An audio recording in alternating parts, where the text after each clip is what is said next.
11장 말씀드릴게 궁금합니다. 이번 시간은 로마서에 나타난 하나님의 경륜에 대해서 말씀을 같이 나누려고 합니다. 8장까지 성화의 교리, 진리를 나누다가 갑자기 로마서 9장에서 이스라엘 얘기를 하는 거예요.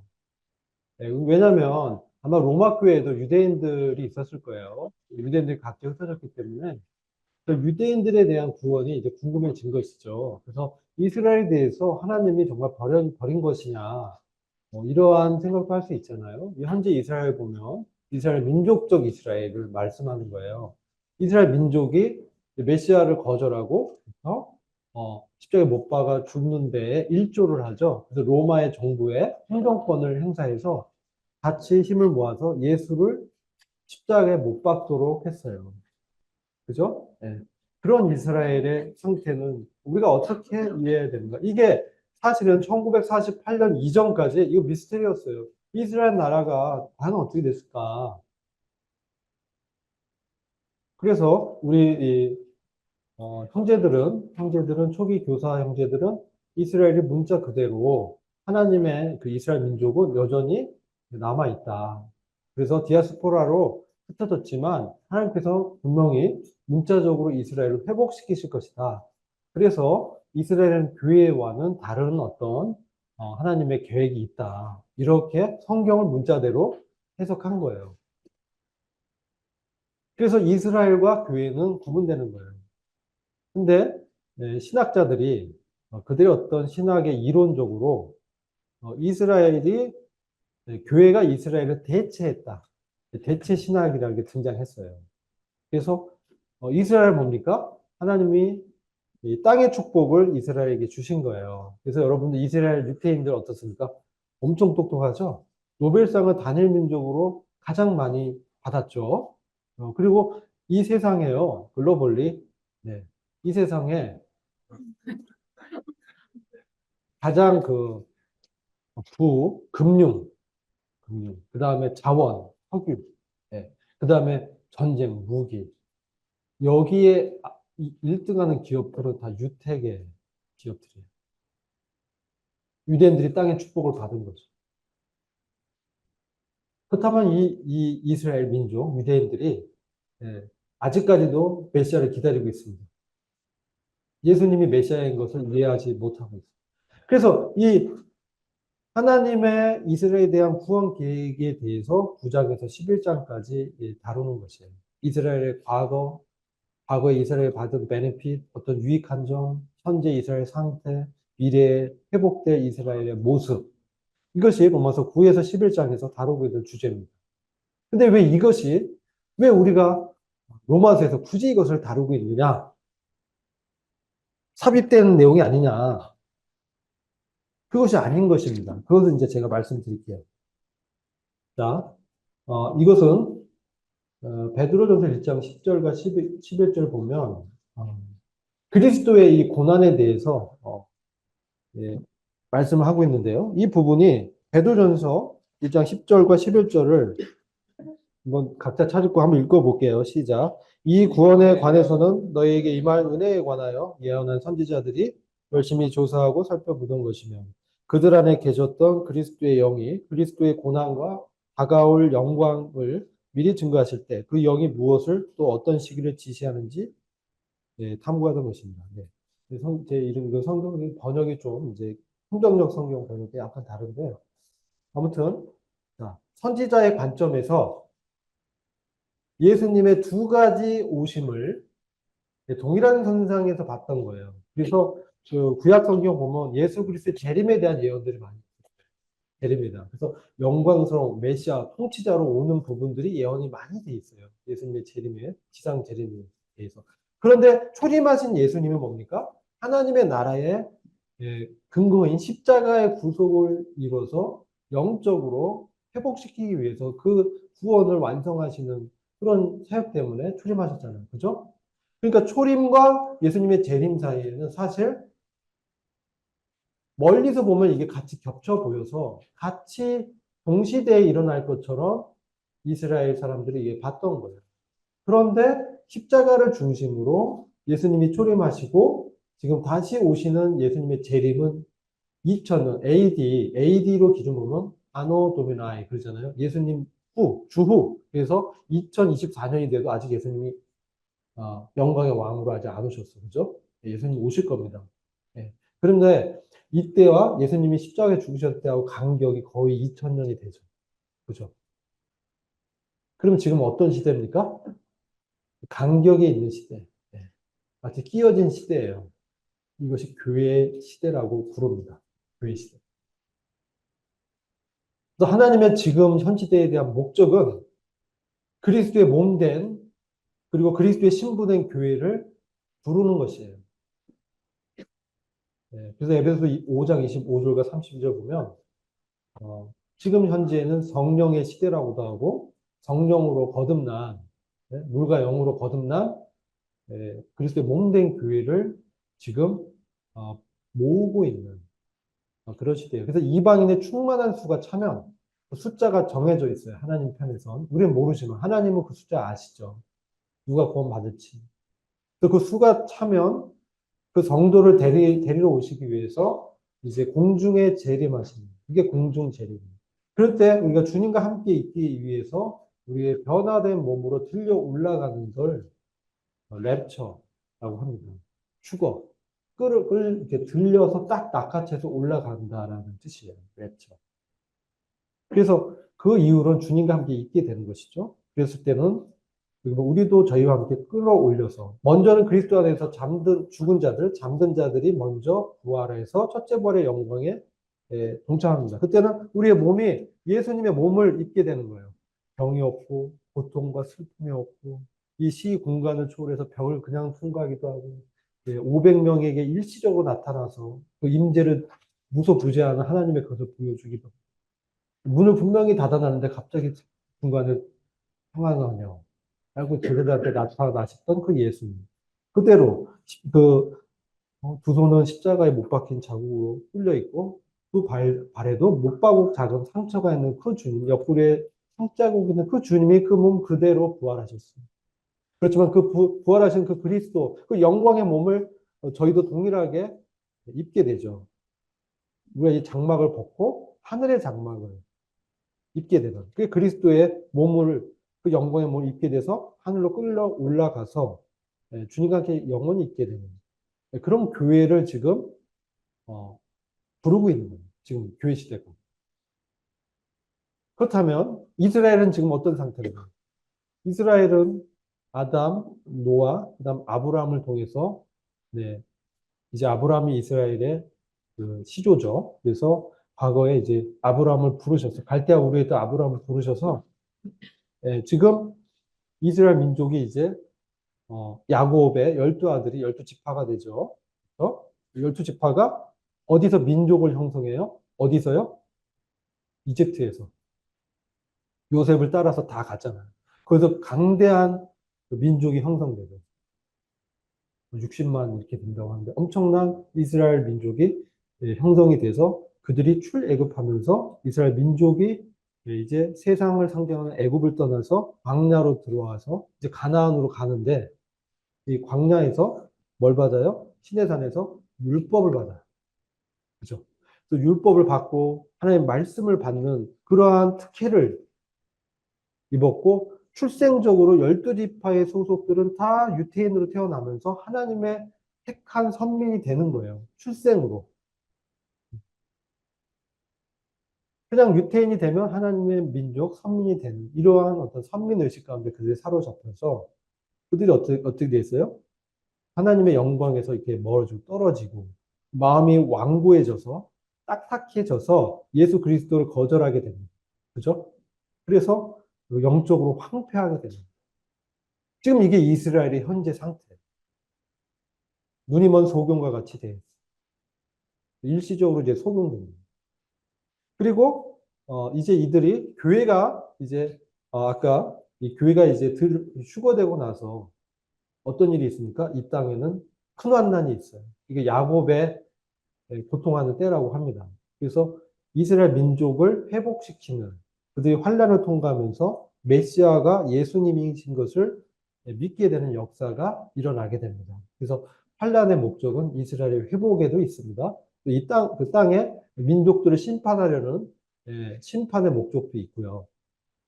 그래서 이 큰 환난을 이제 통과하면서 이스라엘이 회심하면서 그들이 다시 제사장 나라로 회복돼서 메시아 왕국으로 메시아 왕국 예루살렘의 그리스도의 천년 왕국이 이제 세워집니다. 이게 천년 왕국의 왕이 우리 주님이시죠.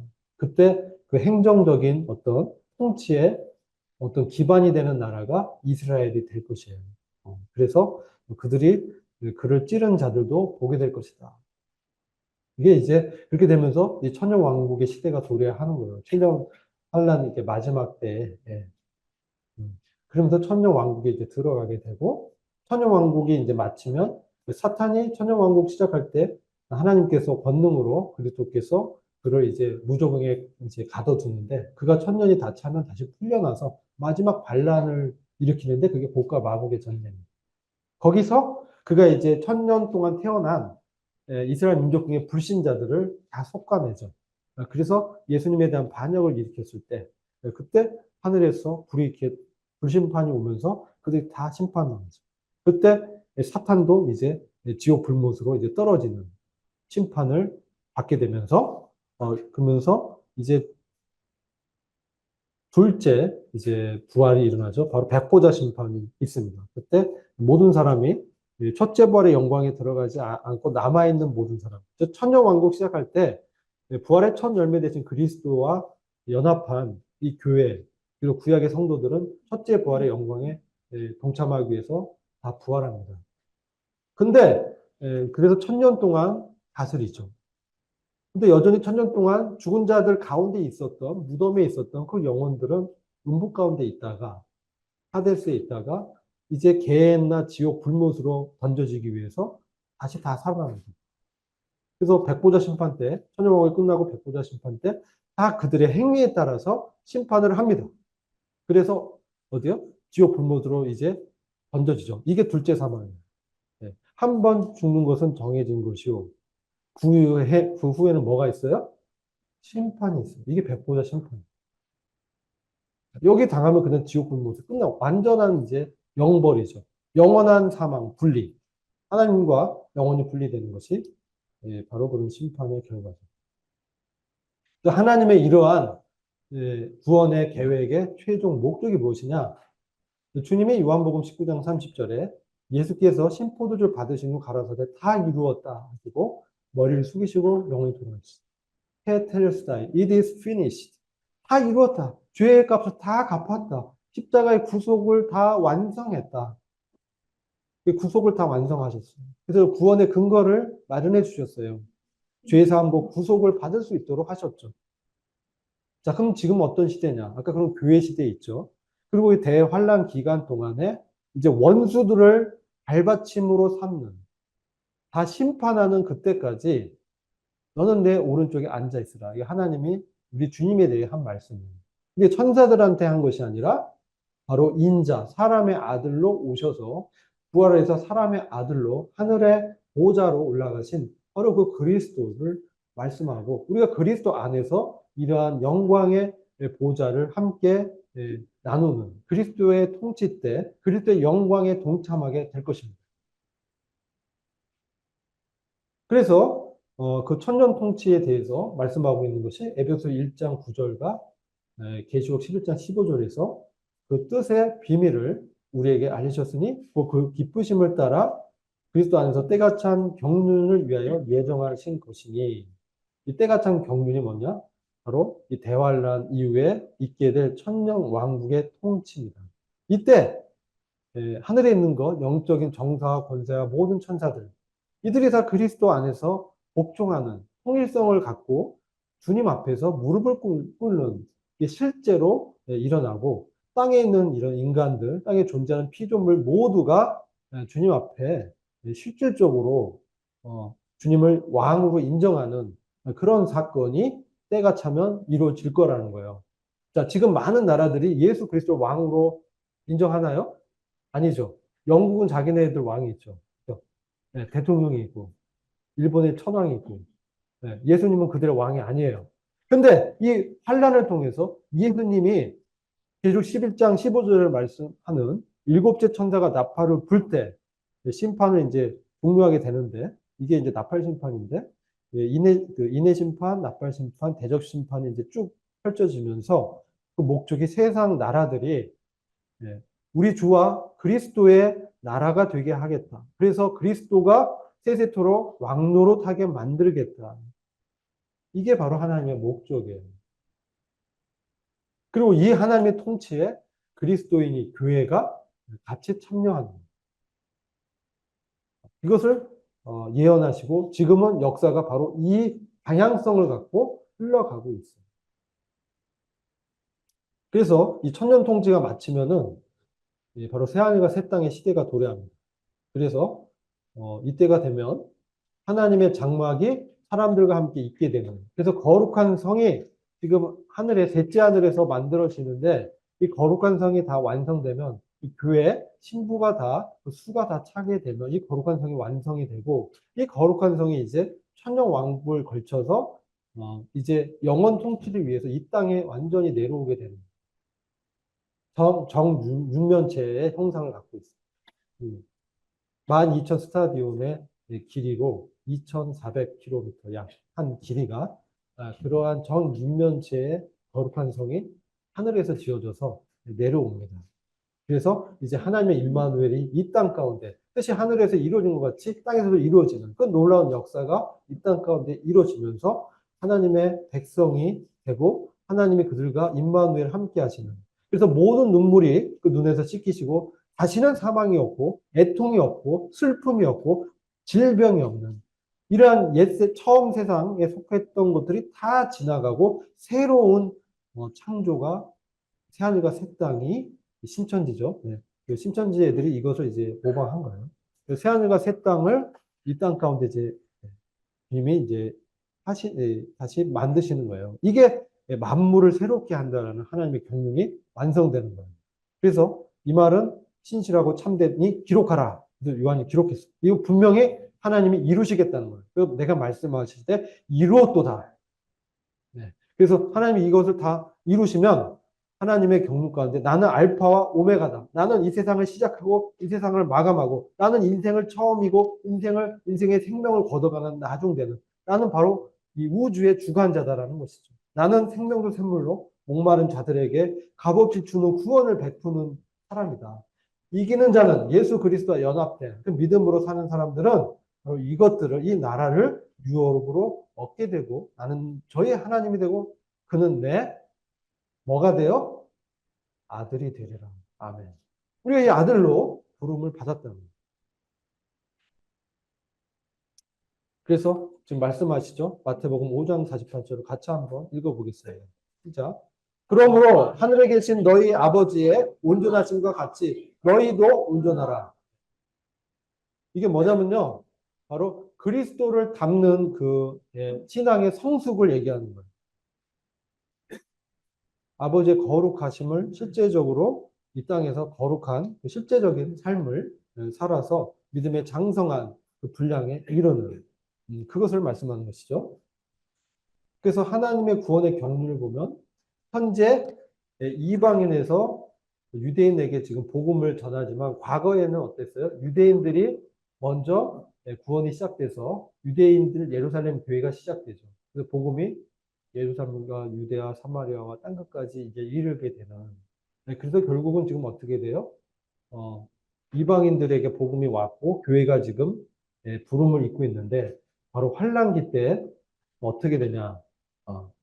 이제 유대인들 중에 14만 4천 명이 선택을 받아서 이들이 마지막 환란기 7년 동안에 이방인들에게 천국 복음을 전합니다. 그래서 이방인 중에 셀 수 없는 많은 무리가 마지막 때에 구원을 얻게 되는 거예요. 그래서 천년 왕국의 백성으로 들어가게 되는 거예요. 이 마지막 때가 하나님이 이렇게 정해놓은 거예요. 이때는 이제 교회는 이 땅에 없지만 그래서 14만 4천은 뭐 교회라고 하기도 하고 하는 그런 해석이 있지만 우리 몸의 분별은 14만 4천은 유대 민족, 문자 그대로 유대인들의 12지파에서 12,000명씩 각 지파에서 선택받은 그 유대 민족의 지도자들을 말하는 거예요. 이들이 마지막 때 그들이 살아남아서 그들의 복음 전에서 마지막 때 이방인들과 유대인의 남은 자들이 다 구원을 받게 하시겠다는 하나님의 마지막 구원의 경륜이 예비돼 있어요.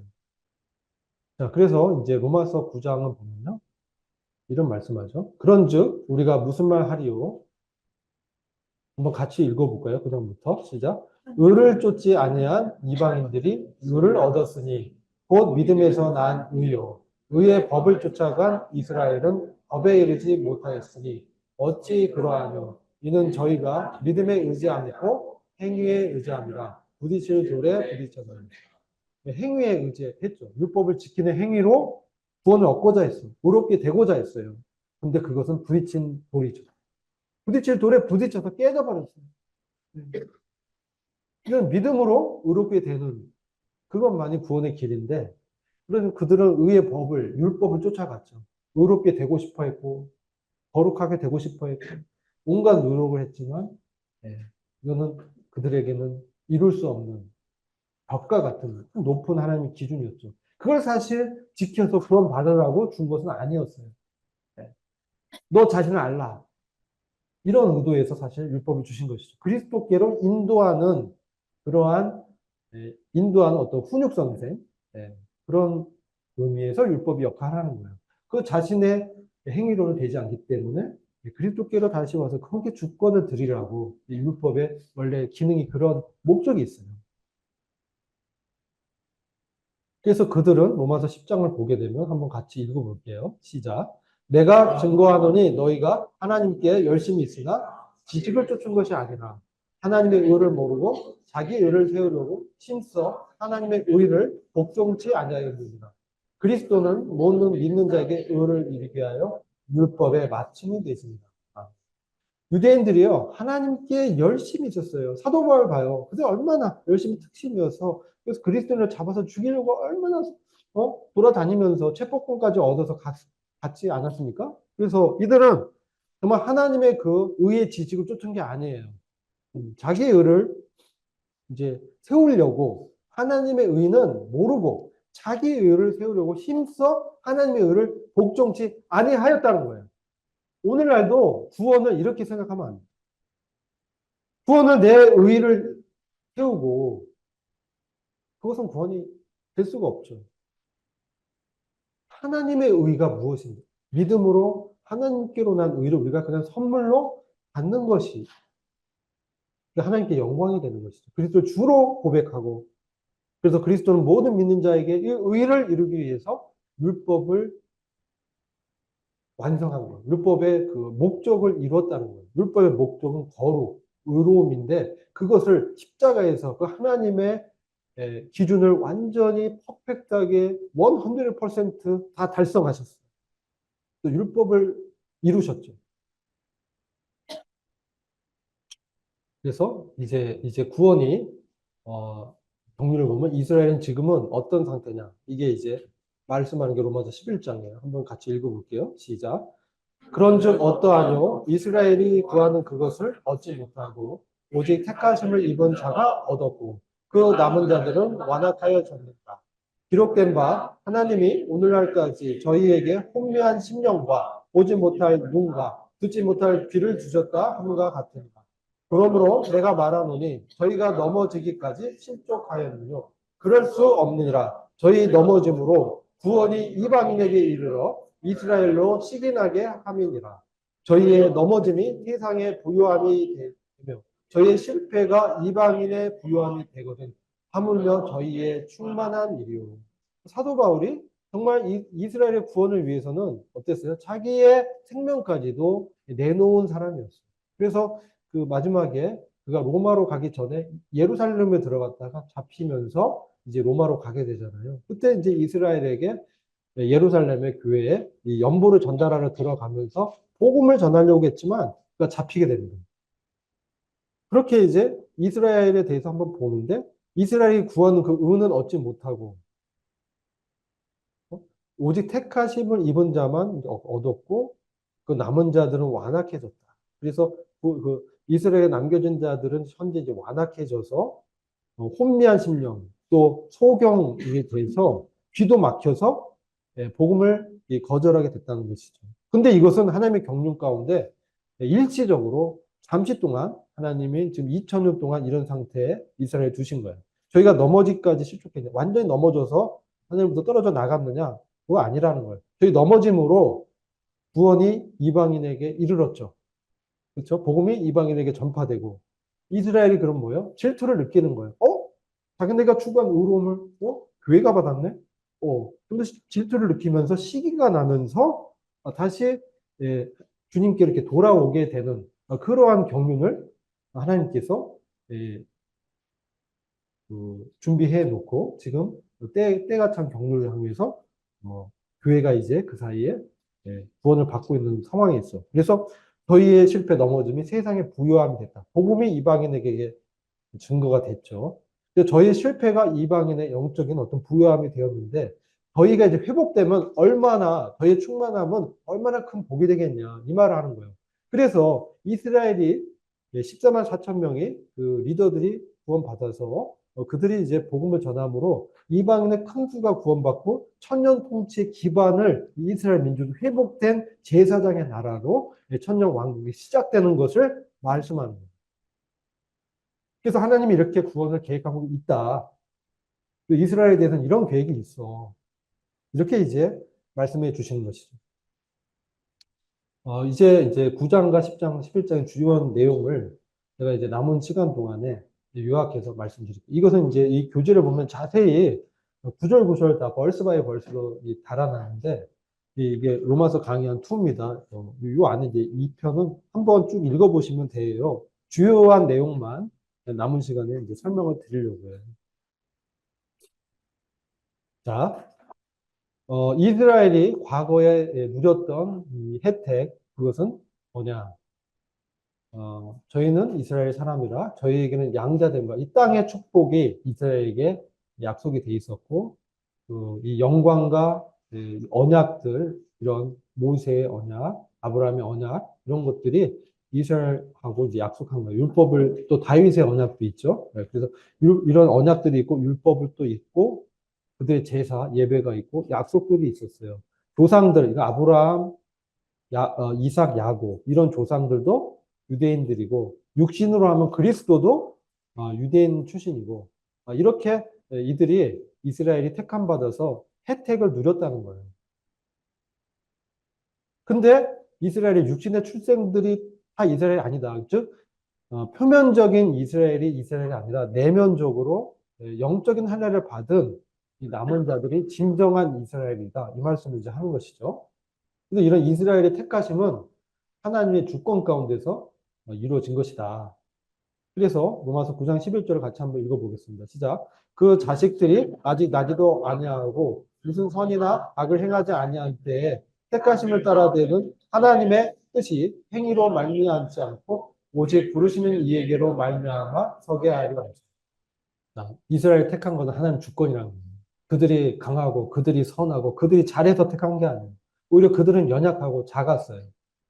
그래서 주님이 정말 그분의 주권 가운데서 미리 아시기 때문에 그들 연약을 하시고 그들을 불쌍히 여기셔서 그들을 갈대아 우르에서 아브라함을 불렀던 것입니다. 그래서 이게 하나님의 그 미리 아심과 주권적인 역사인 거예요.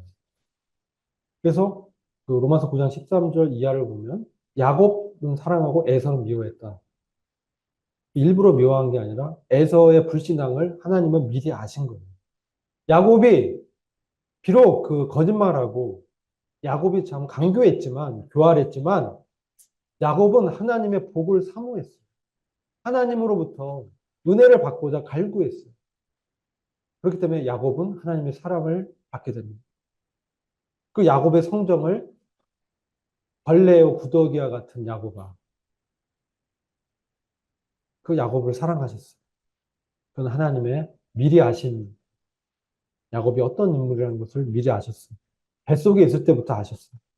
아니 그 태어나기 전부터 야곱을 아셨어요. 우리가 무슨 말 하리요? 하나님께 불의가 있느냐? 그럴 수 없다. 야곱을 선택한 하나님이 불의하냐? 그럴 수 없다. 하나님 미리 아시기 때문에 택하신 것이다. 하나님이 어떤 사람 구원 받을 자로 정해놓은 게 아니라 그가 구원을 받을 믿음이 생길 것을 미리 아셨기 때문에 그를 선택하시고 부르셨다는 거예요. 모세에게도 내가 긍휼히 여길 자를 긍휼히 여기고 불쌍히 여길 자를 불쌍히 여기리라 하셨다. 이렇게 말씀합니다. 그래서 원하는 자로 말미암도 아니요 다른 박질하는 자도 말미암도 아니요 오직 긍휼히 여기시는 하나님으로 말미암음이니라. 우리의 구원은요 하나님의 긍휼히 여기시는 하나님의 영광이 어떻게 나타납니까? 하나님의 영광은 그분의 긍휼이 풍성하심 가운데 하나님의 영광이 나타나는 거예요. 그 하나님의 높으심, 그래서 하나님의 어떤 방대하심, 그 위엄과 그 권위와 그분의 주권을 보지만 하나님의 영광의 한 측면 그분의 사랑이에요. 그분의 긍휼이 풍성하심이 바로 하나님이 영광스러운 분이라는 증거예요. 그분이 그렇게 그분의 긍휼을 여기신 그 긍휼하심으로 우리를 부르시고 구원하셨기 때문에 우리가 그분께 영광을 돌리는 거예요. 우리 어떤 행위가 아니에요. 그래서 그 고난이 하나님께 있다는 거예요. 토기장이가 여기 한번 같이 읽어볼게요. 로마서 9장 21절 시작. 토기장이가 진흙 한 덩이로 하나는 귀 쓸 것을 하나는 천이 쓸 것을 만드는 권한이 없느냐. 만약 하나님이 그 진노를 보이시고 그 능력을 알게 하고자 하사 멸하기로 준비된 진노의 그릇을 오래 참으심으로 반영하시고 또한 영광 받기로 예비하신 바 긍휼의 그릇에 대하여 영광의 부요함을 알게 하고자 하실지라도 무슨 말 하리요? 토기장이가 우리를 만드시고 빚으시는 하나님을 상징하는 말이에요. 우리는 진흙이에요. 진흙. 우리 인간의 몸의 구성 요소 원심 분리기로 돌려보면 땅과 같대요. 인간의 성분이 인 몇 프로 철분 Fe 철분 몇 프로 이게 땅의 성분, 흙의 성분과 동일하대요. 놀랍죠? 그래서 우리는 사실 진흙 덩어리인데 진흙을 빚으셔서 불쌍히 여기셔서 그 코에 생기를 불어넣으심으로 사람을 만드신 거예요. 우리가 뭘 잘해서 그런 게 아니에요. 우리가 태어나기 2000년 전에 예수님이 이미 십자가의 구속을 완성해 놓으시고 우리를 부르신 거예요.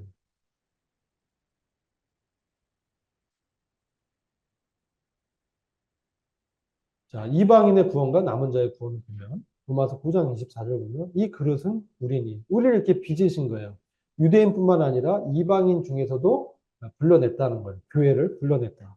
호세아서의 선지자의 글에도 내가 내 백성 아닌 자를 내 백성이라 사랑치 아니한 자를 사랑한 자라 부르리라. 우리를 염두에 두고 이 말씀을 예언하셨죠. 우리가 사실 이스라엘 백성이 아닌데 이방인인데 우리를 사랑한다라고 하시고 우리를 부르셨다는 거예요. 우리와 같은 죄인을 하나님이 사랑하셔서 부르셨다는 거예요. 우리의 구원은 하나님의 사랑 때문에 있는 것입니다. 그래서 너희는 내 백성이 아니라 한 그곳에서 저희가 살아계신 하나님의 아들이라 부름을 얻으리라 함과 같으니. 네. 바로 이것이 하나님의 주권과 구원이죠. 로마서 9장 27절 보면 이사야가 이스라엘에 관해서 외치되 이스라엘의 뭇 자손의 수가 비록 바다의 모래 같을지라도 남은 자만 일부만 구원을 얻는 것이다. 이스라엘 수가 많다고 다 구원받는 게 아니고 그 마음 가운데 정말 주님을 사랑하는 그 겸손한 주님을 바라보는 그 신앙이 있는 사람만 하나님이 택하셔서 남은 자로 구원하는 거예요. 그래서 주님이 이 땅 위에서 그 말씀을 이루시고 완성하시고 끝내시겠다. 이렇게 정했다는 거예요. 그래서 이스라엘은 이런 실패를 통해서 로마서 9장 30절을 보면요. 이스라엘도 믿음으로 구원을 얻는다는 것을 말씀하는 거예요. 우리가 무슨 말 하리요? 의를 쫓지 않는 이방인들이 의를 얻었으니. 의를 얻었다고 얘기하죠. 하나님의 의를 우리가 얻었어. 이것은 믿음에서 난 의요. 의의 법을 쫓아간 이스라엘은 법에 이르지 못하였으니 어찌 그러하니 이는 저희가 믿음에 의지하지 않고 행위에 의지하는 부딪힐 돌에 부딪혔느냐. 기록된 바 보라. 내가 부딪힌 돌과 거치는 반석을 시온에 두나니 저를 믿는 자는 부끄러움을 당치 아니하리라. 그와 같으니라. 주님을 믿는 사람들, 주님을 사랑하는 사람들은 뭡니까? 그 뜻대로 부르심을 받은 사람들은 바로 반석과 같은 내가 이 교회를 이 반석 위에 세우리라. 바로 주님의 그 십자가의 구속 위에 우리를 교회로 세우시고 부르셨어요. 그런 자들은 바로 교회가 되지만 자기 행위를 의지하는 사람은 예수님이 그 반석이 우리의 어떤 신앙의 기초가 되는 것이 아니라 부딪히는 돌이 되고 거칠게 되는 반석을 만나게 되는 거죠. 네, 이 말씀을 이제 드렸죠. 그래서 로마서 10장에 가면 믿는 이에게 구원을 주시는 부요하신 하나님에 대해서 말씀합니다. 이거 한번 같이 읽어보겠습니다. 로마서 10장 8절에서 10절 시작. 그러면 무엇을 말하느냐? 말씀이 너에게 가까워 내 입에 있으며 내 마음에 있다 하였으니 곧 우리가 전파하는 믿음의 말씀이다. 내가 만일 내 입으로 예수를 주로 시인하는 또 하나님께서 그를 죽은 자 가운데서 살리신 것을 네 마음에 믿으면 구원을 얻으리니 사람이 마음으로 믿어 의에 이르고 입으로 시인하여 구원에 이릅니다. 예수를 입으로 주로 시인하는 것은 마음의 믿음을 공적으로 밖으로 이렇게 표출하는 거죠. 그러니까 마음의 믿음이 먼저인 거예요. 마음에 믿으면 구원을 받는데 이것을 이제 시인하는 것이죠. 근데 이 시인이 진정한 이제 시인이라는 것이죠. 이제 믿음과 그 구원에 대해서 우리가 침례로 시인하는 것처럼 간증하는 것처럼 입으로 예수 그리스도가 주님입니다. 라고 이제 시인하는 거예요. 이것은 구원, 이 시인 자체가 시인 자체만으로는 그가 구원을 받을 수 없어요. 그러나 마음에 믿은 그 믿음을 표시하는 시인은 구원의 증거가 될 수 있다는 것이죠. 그 과정에서 시인이라는 어떤 표시를 했다는 거예요. 이 시인이 조건이 아니라는 말씀 드리는 거예요. 그래서 성경에 이르되 누구든지 저를 믿는 자는 부끄러움 당치 아니라 유대인이나 헬라인이나 차별이 없음이라 한 주께서 모든 사람의 주가 되사 저를 부르는 모든 사람에게 부유하시도다. 이 그리스도께서 그 부유하심을 참 포기하시고 우리를 부유케 하기 위해서 오셨죠. 가난하게 되셨죠. 그 말씀이 있죠. 우리가 이제 로마서 보면 복음 전도의 사명에 대해서 우리한테 말씀합니다. 이 말씀도 한번 같이 읽어보면 좋을 것 같아요. 시작. 누구든지 주의 이름을 부르는 자는 구원을 얻으리. 그런즉 저희가 믿지 않은 이를 어찌 부르리요? 듣지도 못한 이를 어찌 믿으리요? 전파하는 자가 없이 어찌 들으리요? 보내심을 받지 아니하였으면 어찌 전파하리요? 기록된 바 아름답도다 좋은 소식을 전하는 자들은 같으니라. 여기 누구든지 주님의 이름을 부른다면, 주님께 의지한다면, 주님을 믿음의 주로 영접한다면 구원을 얻게 된다. 믿지도 않으면서 그 부른다고 구원 받는 게 아니고 믿는 마음으로 주님의 이름을 부르는 주님께 의지하는 자는 주님 믿는 자는 구원을 얻을 것이다. 근데 그 복음을 전하는 그 발이 얼마나 아름답냐 이런 소명을 우리한테 주신 것이죠. 자, 이제 그 10장 10절 보면 그러나 저희가 다 이스라엘이 복음을 순종치 아니하도다. 이사야가 가로되 주여 우리의 전하는 바를 누가 믿었나이까 하였으니 그러므로 믿음은 들음에서 나고 들음은 그리스도의 말씀으로 말미암았느니라. 이스라엘에 대하여 가라사대 순종치 아니하고 거스려 말하는 백성에게 내가 종일 내 손을 벌려노라. 주님은 아직도 기다리고 있는 거예요. 믿음은 말씀을 들음에서 납니다. 주님의 말씀으로 인정하고 들을 때 우리 안에서 믿음이 생기는 거예요. 믿으려고 노력해서 생기는 게 아니라 말씀을 듣는 데 주목하면 말씀을 통해서 내 안에서 믿음이 생기는 거예요. 믿음은 들음에서 생긴다라고 말씀하세요. 듣는다는 것은 그 말씀이 진정 하나님의 말씀으로 인식하고 받는 거예요. 우리가 좋은 밭이 되는 게 중요해요. 왜 열매가 없어? 우리가 그러한 다른 생각들이 이게 꽉 차 있으면 세상에 염려, 재리가 꽉 차 있으면 우리가 좋은 밭이 될 수가 없어요. 순수하게 하나님의 말씀을 받는 것이죠. 이스라엘은 여전히 자기 의로 자기의 어떤 가능성을 믿고 여전히 지금 그리스도를 거절하고 있는 상태인 거예요. 그럼 이스라엘은 끝났냐? 아니라는 것이죠. 바울의 간증이 여러분 어떻다고 생각합니까? 바울은요, 그의 그 사도행전 그 8장, 9장, 7장부터 쭉 읽어보면 그 스데반의 죽음 이후에 바울이 이제 회심하는 과정을 기록하고 있는데 이것은 이스라엘 민족적인 회심의 예표예요. 바울의 회심이에요. 부활하신 그리스도를 그들이 만나게 되는 거예요. 그리고 선지자 엘리야도 사실 예표인데 남은 자 7천 명이 하나님의 은혜로 바알과 아세라 시대에 아합 왕의 폭정 가운데 엘리야뿐만 아니라 7천 명이나 하나님의 경외하는 남은 자들이 있었다는 거죠. 주님, 다 없어지고 죽고요. 저밖에 안 남았어요. 엘리야가 그렇게 얘기할 때 주님이 7천 명이나 있다. 이렇게 말씀으로 위로해 주시죠. 하나님의 부르심과 은사에는 후회하심이 없다. 그렇게 저희들에게도 말씀하십니다. 하나님 우리를 부르셨죠. 그리고 우리에게 믿음의 선물도 주시고. 근데 우리 삶을 봤을 때 내가 왜 이렇게 잘 못 믿을까? 그렇게 이제 자기를 바라보지 마시고 이제 시선을 부활하신 그리스도께로 우리가 이제 돌려야 됩니다. 그랬을 때 우리 주님이 우리한테 그분의 그 부르심과 그분의 사랑을 다시금 이제 회복시켜 주셔서 하나님 은혜를 통해서 다시 우리가 영적으로 부흥이 되는 그런 역사가 일어나는 것입니다. 이방인들은 사실은 들까지였고 사실 별로 그렇게 참 야만인과 같은 그러한 이스라엘이 봤을 때 개와 같은 존재였지만 주님께서 우리를 불쌍히 여기셔서 이제 복음을 듣게 하시고 구원하셔서 그 충만한 수가 차면 지금 이스라엘이 일부 왕부해진 그 덕택에 지금 구원이 이방인에게 넘어왔잖아요.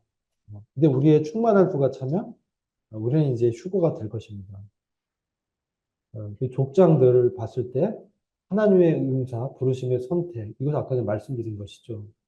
하나님이 왜 이 세상을 이렇게 이스라엘 민족을 불순종 가운데 두셨는가? 불경건한 상태에 또 많은 이들을 믿지 않는 가운데 육신 가운데 가둬두셨는가? 이유는 구원하기 위해서. 긍휼을 베푸시려고. 여러분 우리에게 남은 육신 때문에 우리가 어떻게 반응하죠? 좌절하죠. 그러나 그 가운데서 바로 우리의 새 생명 되시는 그 주님께 나가서 그분의 주권에 다시 의탁하게 되죠. 우리의 어려움을 통해서. 주님을 다시 찾게 되고, 주님을 다시 높이게 되고, 주님의 주권이 우리 가운데 다시 세워지게 되는 거예요. 그래서 우리를 육신 가운데 가둬두신 것처럼 이스라엘도 이런 불순종 가운데 가둬두신 것은 이스라엘을 구원하기 위해서 그런 거예요. 회복시켜서 세계를 완전히 구원하시고자 하는 하나님의 계획이 있는 것이에요. 그래서 이건 정말 하나님의 신비인 거예요. 그래서 유대인이나 이방인이나 모든 세상을 구원하시기를 기뻐하시는 하나님의 계획이 있습니다. 그래서 이런 말씀하는 거예요. 형제들아, 로마서 11장 25절부터 보면 형제들아 너희가 스스로 지혜 있다함을 명키 위하여 이 비밀을 너희가 모르기를 원치 않는다. 이 비밀은 그러니까 지금 이게 뭐냐면요. 너희가 스스로 지혜 있다 하지 말라는 거예요. 하나님께서 이런 비밀의 경륜 가운데 이 구원의 계획을 갖고 계시다. 이스라엘이 저렇게 버려지는 것이 아니다. 이스라엘은 이방인의 충만한 수가 들어오기까지 더러운 일부가 완악하게 된 것이고 이렇게 된 것은 온 이스라엘을 구원하기 위한 하나님의 약속을 이루시기 위해서 그렇게 두신 거예요. 그래서 구원자가 시온에서 오사, 구원자 된 그리스도가 예루살렘에서 오사, 시온으로 이제 예루살렘으로 감난산에 재림하시죠. 그렇게 됐을 때 이스라엘 민족이 민족적인 회개가 일어나게 되면서 경건치 않은 것을 돌이키는 거죠. 그럴 때 하나님이 택하고 그 부르심, 은사와 부르심을 후회하심이 없다라는 게 온 세상에 증명이 되는 거예요. 이 말씀 한번 같이 읽어보겠습니다. 로마서 11장 32절부터 36절에 있는 말씀인데요. 시작. 하나님이 모든 사람을 순종치 아니하는 가운데 가둬두시는 모든 사람에게 긍휼을 베풀려 하시니까 깊도다 하나님의 지혜와 지식에 비유하며 그의 판단은 승리하지 못할 것이며 그의 길은 찾지 못할 것이로다. 이는 만물이 주에게서 나오고 주로 말미암고 주에게로 돌아감이라. 영광이 그에게 세세에 있으리로다. 아멘. 바로 이 하나님의 긍휼을 베푸는 이게 구원입니다. 긍휼을 베풀어서 우리가 구원받은 거예요. 우리가 뭐가 잘해서 구원받은 게 아니라 하나님이 우리가 긍휼을 베푸셔서 그분의 사랑 때문에 우리가 믿음을 갖게 되는 거예요. 그 수가성의 사마리아 여인에게 주님이 찾아갔죠. 사마리아 여인이 주님을 찾아간 게 아니라 주님이 우물가에 나오는 그 죄인을 상징하는 여인을 찾아가셔서 불쌍히 여기셔서 구원을 베푸신 것이죠.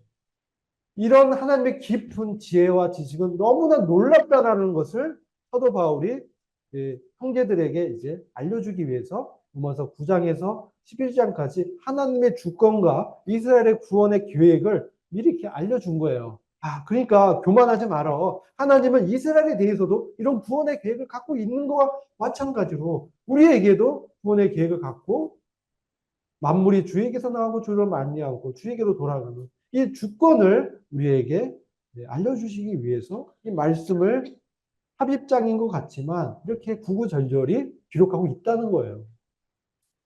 사랑하는 우리 청년 성도 여러분, 우리가 이 주님의 구원의 계획을 보면서 알파와 오메가 되신 주님, 처음과 나중 되신 주님, 이분이 우리를 인생 가운데 우리가 응애하고 태어났을 때부터 무덤에 들어가겠다 했어요. 그분이 우리의 인생의 계획 가운데 그분의 통치가, 그분의 나라가 우리 안에 임한 것이고, 그분이 우리를 하나님의 나라로 우리를 부르신 거예요. 우리를 나라와 제사장으로 삼으셔서 그분의 통치를 우리 가운데 성령을 통해서 완성해 나가시는 거예요. 이게 하나님의 영광에 우리를 들어가게 하시기 위해서 교회로 그리스도의 몸된 교회로 그리스도와 함께 그 기업을 함께 다스리고 누리는 그 영광된 복에 들어가게 하기 위해서 때로는 우리가 육신 가운데서 고통하게도 하시고 시험을 만나게도 하시고 실패하기도 하시고 넘어지게도 하시지만 이 모든 것이 합력하여서 하나님의 구원인 선을 우리 안에서 이루고 계시다라는 것입니다. 믿으십니까? 아멘. 하나님의 너무나 이 깊은 이 지혜와 지식은 인간으로서는 사실 알 수 없는데요. 사도 바울이 그에게 계시된 부분까지만 로마서를 통해서 우리가 좀 비춤을 받는 것입니다.